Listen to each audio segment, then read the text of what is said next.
video we are going to discuss about the sketch fillet and the sketch chamfer. So first of all, click on the sketch fillet, and after that, first of all click the point where we want to fillet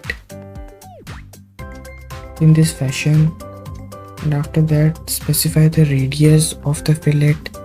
Let's say 3 mm, and click on the keep the straight corners and dimension each fillet.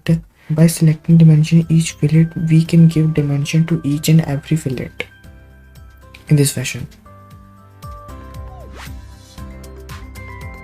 Now in this video we are going to learn something about the chamfering. So click on the sketch chamfer. We have two types of chamfering: angle distance, distance. Click on the distance. Now we need to specify the horizontal and the vertical distance. Let's say horizontal distance is 5 and the vertical distance is 10. After that we need to click on the point where we want to do chamfering. Now we can see the chamfer in this figure.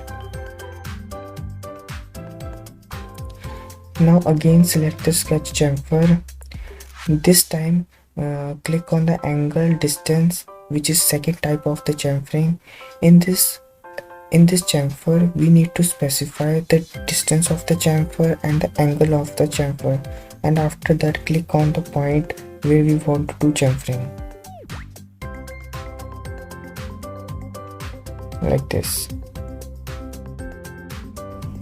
For more amazing and wonderful videos, please like and subscribe our channel.